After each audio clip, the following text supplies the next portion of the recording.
Hello friends, welcome to the Daily Current Affairs by Ekam IAS. So today on 1st July 2019, we are going to discuss the topics TriFit, Air Quality Index, then RTGS and NEFT, International Whaling Commission, Current Affair Capsule, Mapped Program and Prelims Question Revision Series. So our first topic, that is TriFit. So the news is that the Amazon said it will make products from the TriFit. This TriFit, we know that TriFit stands for Tribal Cooperative Marketing Development Federation of India. That is this TriFit, which is available on its global marketplace. Okay, this is the news. So this thing is that the TriFit products, they were available only on Amazon's India marketplace. Okay, so it is the Amazon global program under which Indian sellers, they can sell on Amazon's 11 other global marketplaces. Okay, this is the more details about the news. And about TriFit, we know that it's a national level apex organization functioning under the administrative control of Ministry of Tribal Affairs, that is under the Government of India. Okay, so you have to remember Ministry of Tribal Affairs. And this TriFit, it was established with core objective of institutionalizing the trade of MSP, SAP, which are collected or either cultivated by the tribals. So this, we know that this MSP, it stands for minor forest produce, and SAP, it means surplus agriculture produce. Clear? And it was established in August 1987 by the Ministry of Welfare under the Multi-State Cooperative Societies Act 1984. Okay, so this TriFit, it has got a network of 31 retail outlets called Tribes India. Okay, this is the retail outlets of this TriFit, and it also consists of 37 consignment outlets of various states emporia, and also it consists of 16 franchised outlets. Clear? Then the approach of market development of tribal product, in which TriFit's role as a facilitator and also as a service provider. So you have to remember two keywords, that is, it acts as a facilitator and also as a service provider. And it also works as an agency to the FCI for procurement of wheat and rice, and it has got its registered head office. It is located in New Delhi, and as I said, it has got a network of 13 regional offices which are located at various parts in the country. Okay, so next we can discuss its major initiatives. So the major initiatives, they are Adi Mahotsav. So we know that this Adi Mahotsav, it's a program in which National Tribal Craft Expo for promoting and marketing tribal products. Okay, so this Adi Mahotsav, it also facilitates the participation of tribal artisans to enable them to interact directly with the art lovers to assess the market needs. Okay, so in this program, an interaction is possible. Clear? Then the next one is eTribes India. So as the name suggests, we know that this TriFit's websites, that is www.tribesindia.com or www.trifit.in, and retail inventory software, and it also consists of an app, that is M-commerce app for marketing tribal products. That's about this eTribes India. And also another initiative is Tribes India banners. So the brand for marketing the tribal products through e-commerce portals like Amazon, Snapdeal, Paytm, etc. comes under this Tribes India banners. So apart from this program, this TriFit, they also organizes National Tribal Craft Expo, it is known as Adishil, and also they organize a painting exhibition called Adi Chitra, and octave. Octave for northeastern artisans and tribal artisan melas to facilitate the sale of their products. So you have to remember the major initiatives of TriFit. It consists of Adi Mahotsav, E-Tribes India, then Tribes India banners, and also they also organize Adi Shilp, Adi Chitra, and Octave. Clear? Then coming to our second topic, that is air quality index.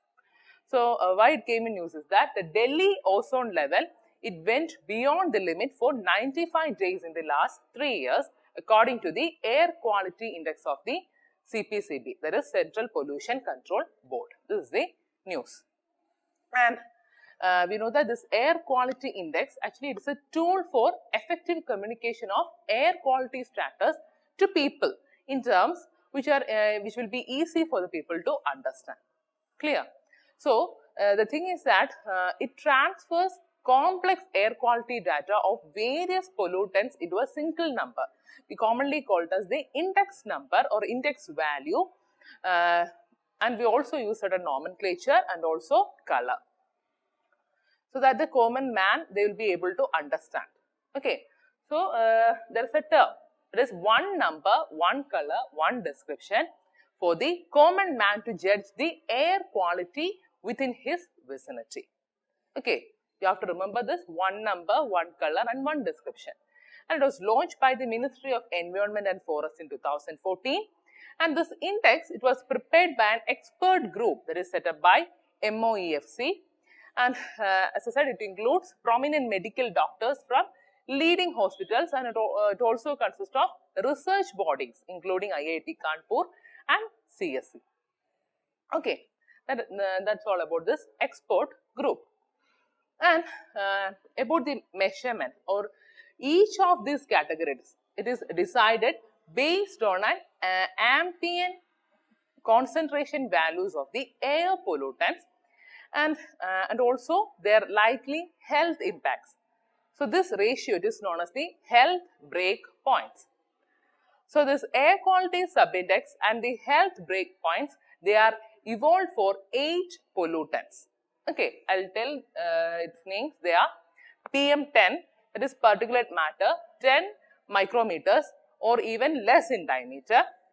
Then PM2.5, then nitrogen dioxide, sulfur dioxide, then carbon monoxide, then ozone, ammonia, lead. Okay, these are the 8 pollutants. And for all this short term, that means short term means up to 24 hours, national ambient air quality standards are prescribed.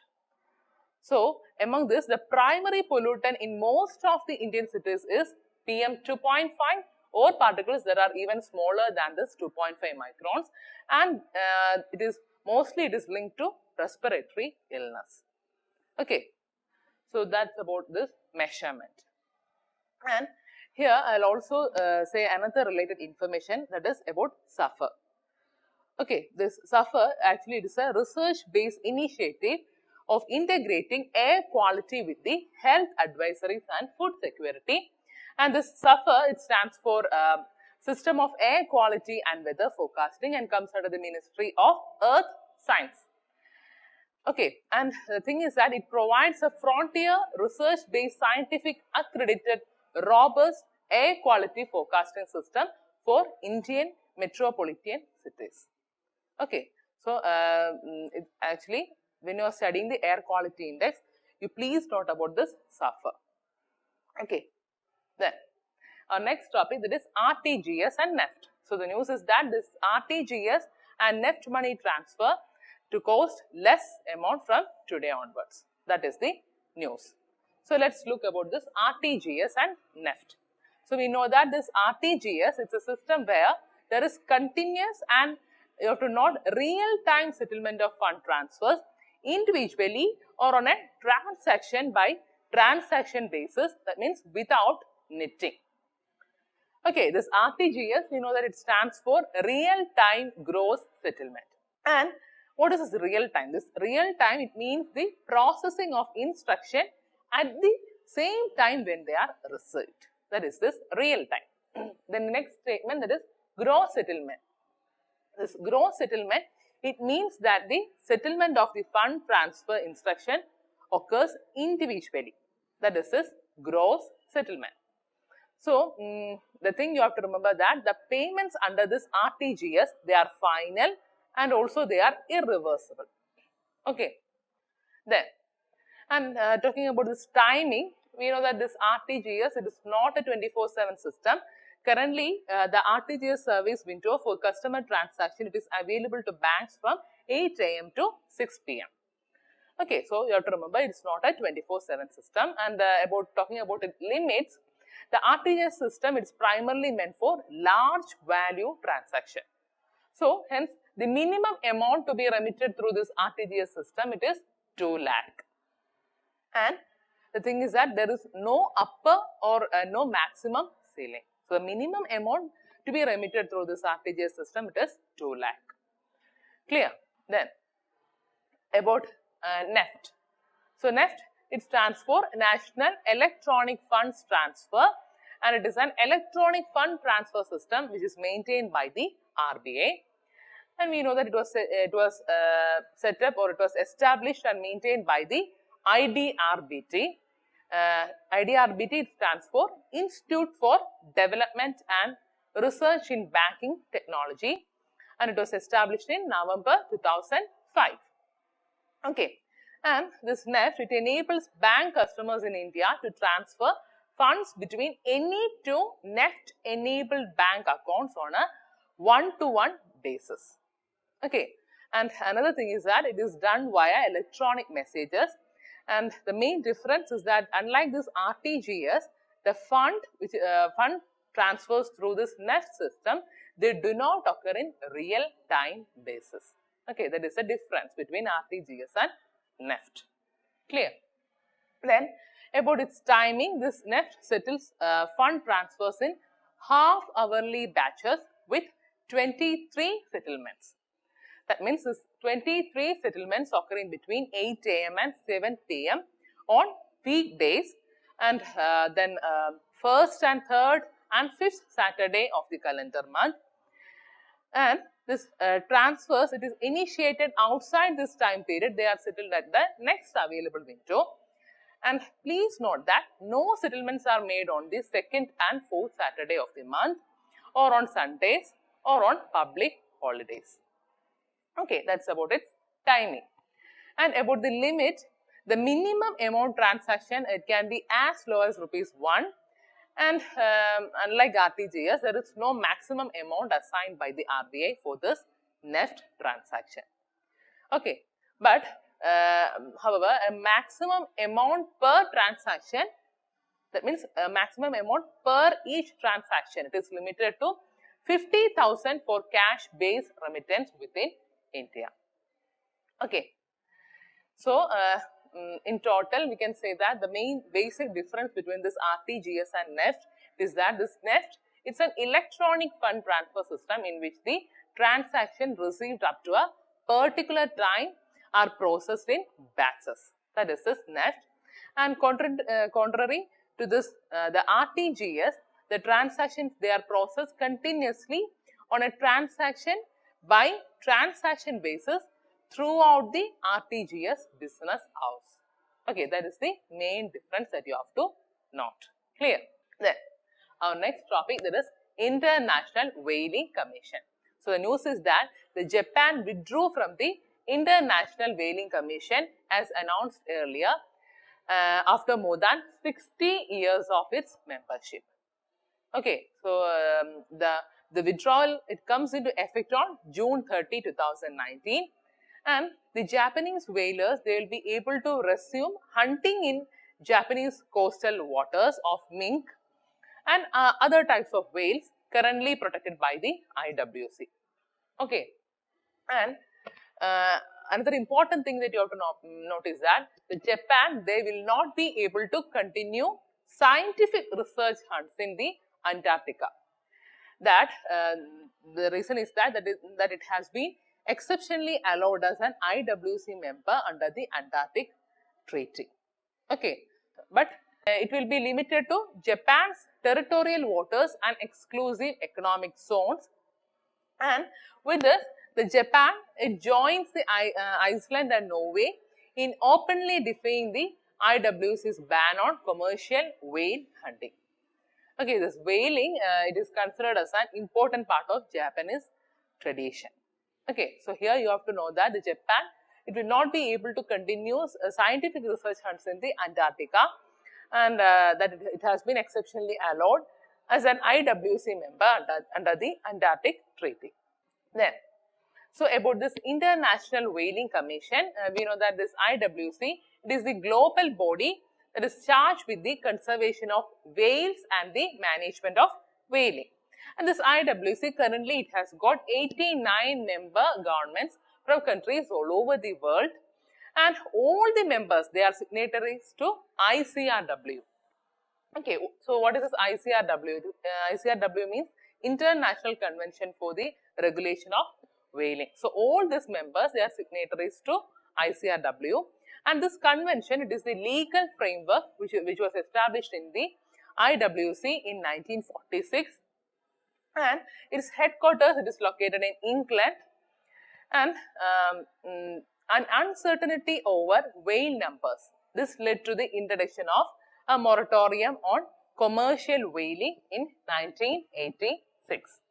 Okay, and the commission, it also works to understand and also address a wide range of non-whaling threats.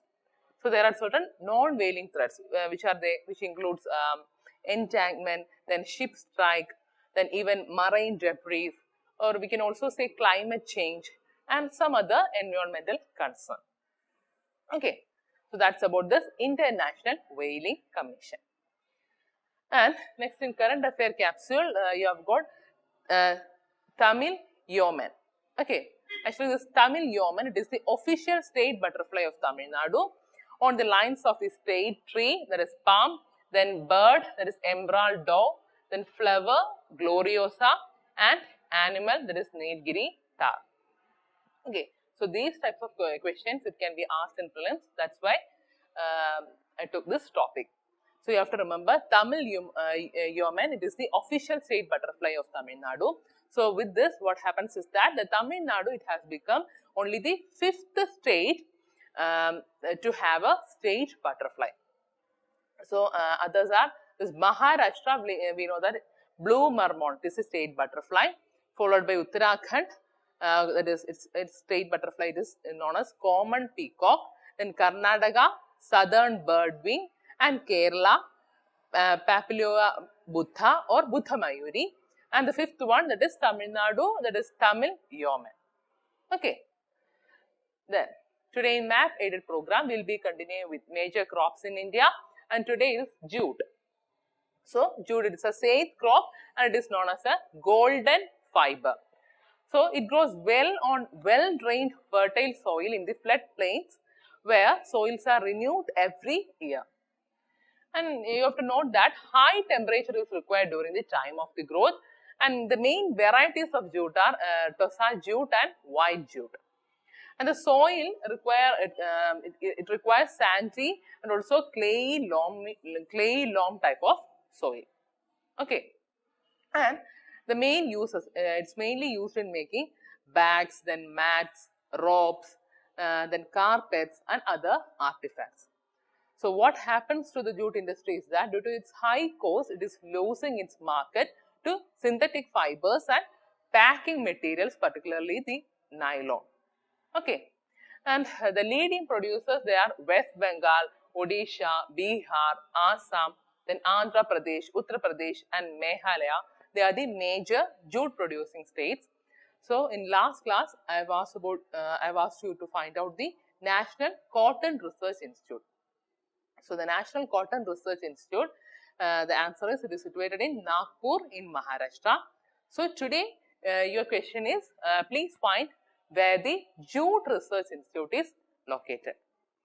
Okay, so in map you have got the top 10 jute producing states in India. So the leading producer, it is West Bengal, followed by Bihar, Assam, etc. Okay, and today in prelims question revision series, our question is, consider the following rivers, then Vamshadhara, Indravati, Pranhita and Pennar. So, which of the above are tributaries of Godavari? And options are A, 1, 2, 3 only. Then B, there is 2, 3 and 4 only. Then C, 1, 2 and 4 only. And D, 2 and 3 only. So, here the question is about the tributaries of Godavari. Okay, so the Penganga, then Indravati, Pranhita and Manchira, they are the principal tributaries of Godavari. So, if you ask about for the left bank tributaries and right bank tributaries, the left bank tributaries, they are Purna, Pranhita, Indravati, then Shabari, then Dudhana, Penganga, they are some of the left bank tributaries. And then the right tributaries, they are Pravara, Manchira, then Maner, Kinnerasni, they are the right tributaries of Godavari. And this Pranhita, this is a name given to the combined flow of the rivers Vardha and Vainganga. So, with this, we will be able to understand that Indravati and Pranhita, they are the tributaries of Godavari. So, the answer for this question, it is D, that is 2 and 3 only. So, our answer is D. So, that's all for today's session. And if you have any doubts, please comment it in the comment box, and you can download the material from the link given below. Thank you for listening.